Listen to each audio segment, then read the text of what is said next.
All right, cool. All right, we're here with Ariel Behar from Uruguay.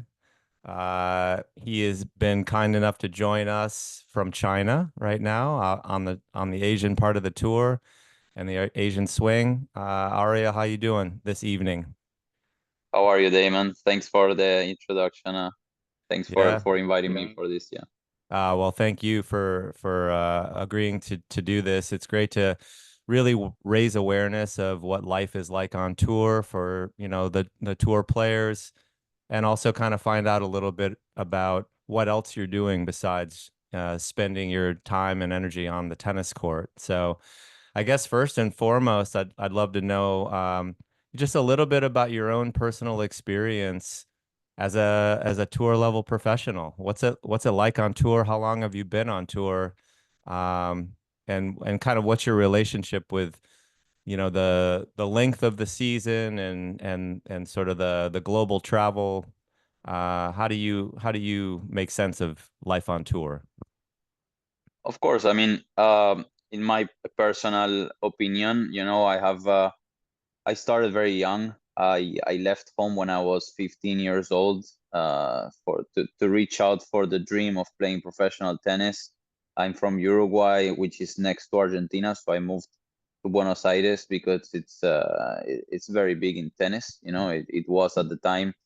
And back then, uh, the ones who were playing tennis, we didn't have college in mind, so we were like straightforward to play pro. And I moved there. I started to play professional, some futures, traveling around the world, and it's been a ride. I've been for some years was able to invest in coaches, in fitness, in mental workout as well, with psychologists, um, and with ups and downs, some injuries, unfortunately, with also gave me some other strengths that worked for me, looking back, right, after almost 20 years of career. I guess what uh, those years of my life took out some time playing tennis, but gave me some other stuff. So I say, yeah, life on tour. It's if you're passionate about the game and competing, it's not that tough. I would say. I was always surrounded with almost always with good people. That wanted the best out of me and helped me a lot to maybe get over the tough moments. There were moments that were more difficult, especially with injuries, and also some maybe a couple years that economic wise was also not good. It wasn't easy to invest in my career, so I was kind of alone around the tour. I'll say that maybe that's also another part that a lot of people don't know, that you're a lot of time alone traveling and saving money, and you save money to play more weeks and keep on. It's like the dog that tries to bite his own tail. I don't know how you say that saying in English, but we have it in Spanish. That if you don't invest in your career, you tend probably not to do very well. So you end up in the same place for a long time. So I was lucky enough to find people that helped me out by when I was like 27, 28 years old. And at the end, it's a little bit that you need to invest, create debt maybe into maybe trying to achieve that dream. And luckily for me, it worked out. So in the last, I would say, from 19 years playing professional tennis, I could make a living the last 3 or 4. So yeah, it was investing a long 14, 15 years. Yeah, but it was good. It was worth it. So that's amazing. It's an amazing story of perseverance. It's an amazing story of passion for what you believe in. But you also touched a little bit on the support, like how important for those 14 years where you're investing and saving without the guarantee that it is going to pay off. from a mental perspective, how do you continue to stay optimistic when that much time goes by? You know, you mentioned a little bit of the support around you, but what are some of the ways that you were able to, you know, keep going when there was no guarantees like that? Well, yeah, like I say, the surroundings, the family, the people you work with, of course you pay a salary, a coach of, like I said, mental fitness, mental coach, fitness, and also physio as well. All those people, they also push for you in the best way, or they cannot. So I was lucky to find the right people in the right time, not so late, because I was about to stop playing. And yeah, my now wife showed up at that moment. My physio that also traveled with me for a few years helped me out a lot. My mental coach, who is with me now for like 12 years, has helped me out, in many ways. My coach, who's also with me now, I kept a lot of good people around, and they helped me in those moments. Like I said, I was with other coaches before, and with other professionals that maybe turned out not to be the best option for me. But luckily, in time, I found the ones that were. I think that's important. It's called an individual sport, tennis. I know I play doubles now, but I used to play singles. But I don't see it as individual. I see it as, if you don't have an entourage that's good enough to push those let's say, tests, then you won't make it. Hmm. Yeah, and and what I see a lot is a lot of players that don't have entourage that are out there on the Challenger Tour and playing at levels where it's very difficult to pay salary for, you know, an entourage or even a coach to travel with them. The conditions can be really difficult out there.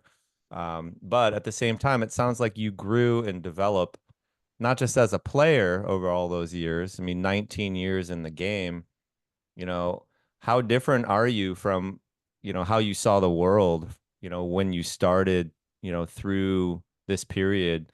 Some players, I think sometimes they prioritize tennis only and sometimes maybe aren't continuing to develop as people as much.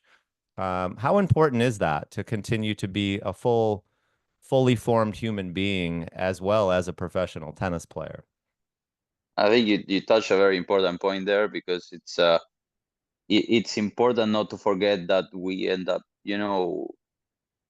a tennis player, but not becoming 100% a tennis player, because that also becomes an obsession, which I've been there.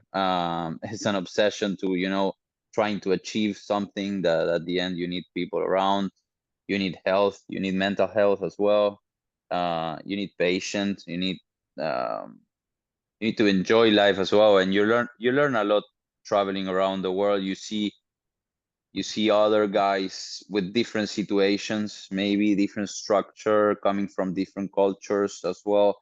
And if you have an open mind and you get close to some of them and you choose the right people to get close, you learn a lot. And I think that's very important. The way maybe players from other continents take uh, their careers or their results, that's that's different. I also didn't mention I moved to Europe from South America a few years ago, and then changed my career a lot, because I'll say that Europeans have a bit of an advantage of traveling, economic wise, mental wise, like being close to the family or friends or home. So the travels are not like 4 or 5 months in a row, which we used to have living in South America. That also, it's very exhausting. So yeah, I think that's a big part, yeah, in the career. Yeah, it's cool to think about how, you know, your competition in a way, when you select the right type of friends on tour, that how much that can have an impact. You know, you said earlier tennis is an individual sport, but you need that entourage. That might be your own team, but also it sounds like you were able to make some friends on tour as well. Um, what what are some of the ways that you now um, support your whole life, your mental health? You're known apparently for also kind of diving in on the charity side of things. What drew you into you know, trying to maybe give back a little bit as well? Well, yeah, you mentioned the charity. I think that Marcus Daniel, as you well know, he introduced that charity to me, or the program he has, the foundation, sorry, a couple of years ago, and got my attention. Also started to think about, after so many years, about thinking only about myself during my career. It's also important to, even if you don't have extra, but trying to help the ones that maybe need more than you. And that not only goes alone to the charity, it also goes to your life, I'll say. I didn't mention before, but I'm the captain of the Davis Cup in Uruguay, and also helping, the kids growing up or developing their careers in that way helped me, myself, in as a person, not only as a player, I guess, and looks forward for the future. A tennis player, we sort of have two lives. Tennis players say we have two lives, that the ones that are as a tennis player, and afterwards, we die once we retire somehow, uh, which is funny, but it's kind of true, because life is very different afterwards when we retire. And I think now, becoming an age that I have to think about uh, other things besides myself, it's important to also participate in these kind of things, like the charity, for example. Mm, yeah. Yeah, that transition, especially playing, you know, the game as long as you've been playing, um, how are you approaching thinking about that next phase of your life?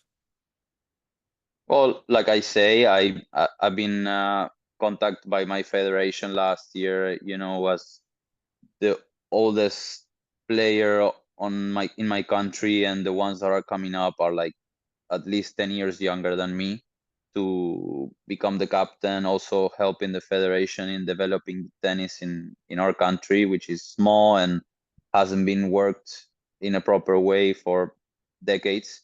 So I thought it was like a good challenge to take that now, in the last years. I know I played 19 years, so I'm guessing I have the last years in my career, and I think it's important to start thinking about that, uh, looking towards the end, and also taking the professional career as a player in a different way. Also trying to do more than one thing, and I think players can do that. I see players around me, studying careers, doing other foundations or programs. It's possible, so I think it's important to develop that part.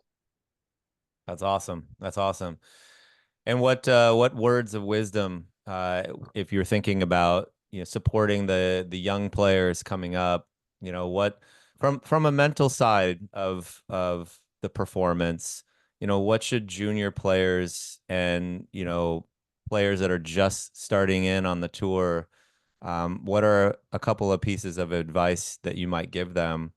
I think we all know technical, tactical, physical pretty well in terms of there's a plan and a model that usually works for most players. But from the mental side of things, how should young players kind of shape their focus and what how should they prioritize the mental side of the Well, game? I say this to the kids that are with me in the team, that I keep, in touch with them very regularly. some of them, they need to learn the way they work their physic, like their muscle or their resistance, or the way they work their strokes on the court. The mind has to be worked as well daily. You know better than me, of course. You're a specialist, but I've worked with psychologists for many years. I'm not saying it's the only way to work, but working the mind is super important, and that's something you need to do daily. And there's ups and downs the same way there's ups and downs in the physical part or in the tennis part, and you should never abandon that one. And I think also in tennis, being strong mentally, having the tools to face different situations, either it's in a match or traveling the world, being by yourself.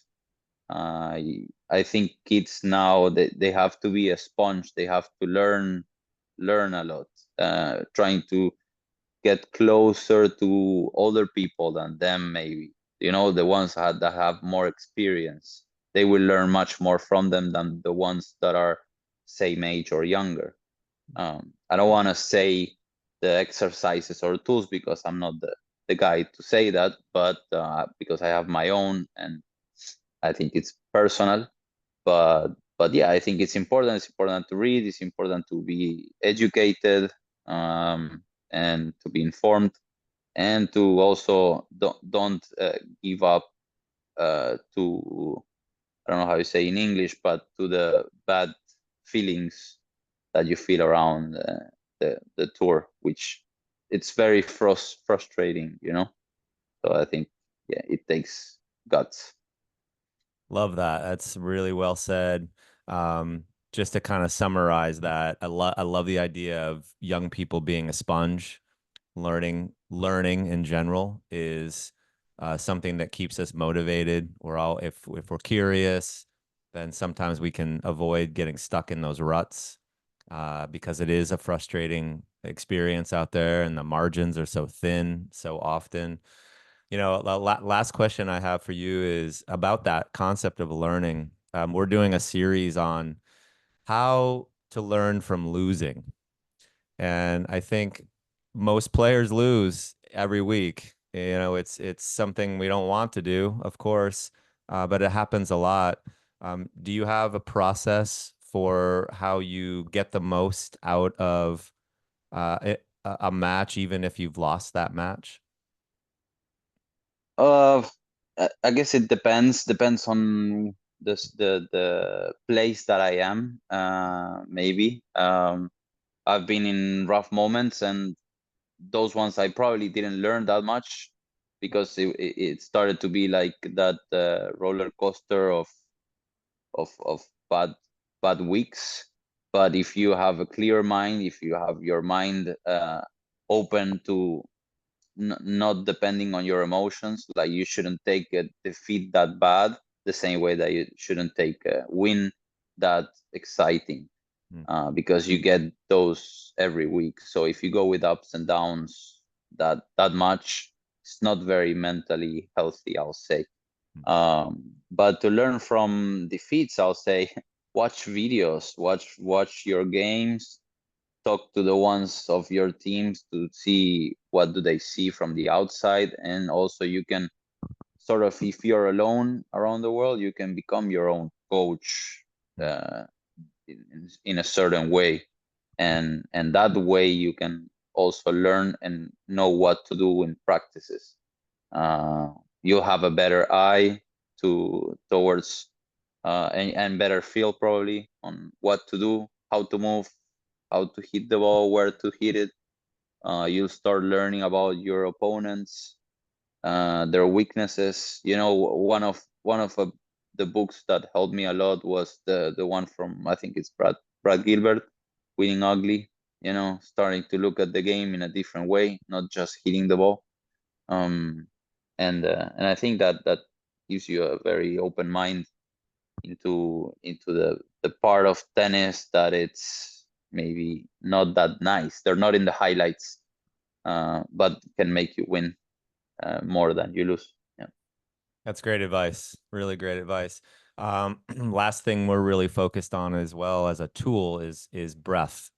and using breath to, regulate the nervous system as a routine. Can you share a little bit about your experience or how you incorporate breathing, whether even on court or even off court? Yeah, there's a couple of I meditate sometimes. Of course, I used to do it much more when I was younger, but now it depends on the situation. But the breathing, there's a couple that I have in mind that I actually heard in people giving advice on, against situations of stress. And I'm guessing I mean, I can say it, I'm not the one who teaches it, but there's one that you take the deepest breath up until you cannot take it more. And then when you cannot take it more, then you go again. Then you take it another breath, and then you hold it for I think 4 seconds, and then you release it up until you don't have it anymore. You do that a couple times, and I've tried it, and it helps actually into when you're actually nervous, before entering a match or even a changeover. You have to um, know when you're feeling that to do it actually, and you'll know it. You have to be humble enough to know that that's what you're feeling. That's one, and then the other one, I think it's breathing for like counting up to four and then holding for 6 seconds and then releasing for like 8 seconds in sort of that way. Those are the two ones that I implement every now and then that I feel that I need. Yeah. Nice. Those are great. Yeah. That first one is called a physiological sigh. We breathe in and then we hold and then we breathe the rest of it in and then we release it. Yeah, that's a amazing protocol and tactic to use. And the other one, a little bit of a 4, 6, 8, very nice one to kind of down regulate, calm the mind. Really Yeah. good for before sleep. Um, Yeah. yeah, that's a good spot to use it. But I also love how you said, humble. We have to be humble enough to know that we actually need to use these tools to calm down, and that is a really important skill of awareness first and foremost, um, and not always easy to do. But I really appreciate you saying that the mind needs we need to get reps with the mind similar to what we do with the body. And obviously, it's sustained you for 19 years being on tour, which is really impressive to be out there that long, and not only that long, but obviously you've continued to grow and develop as a person. Married now, involved in some charity work, but still doing the thing that you love and starting to look at giving back to those in your country. It's a really great story. It's really nice to see, models out there on tour who, are great players and also great people. So I really appreciate you Thank you. taking the time, Ariel, for sharing your wisdom, your experience, your life on tour, and love to have you back for some of the things that we're going to do throughout the course of the year. So let me know if you'd be up for Of that too. course. Cool. Yeah, anytime. Thanks. Uh, Thanks for your kind words. Thank you. Thanks for coming out, and good luck with the rest of the Asian swing. And again, thanks so much for sharing. Appreciate it. Thank you very much, Damon. Thank you.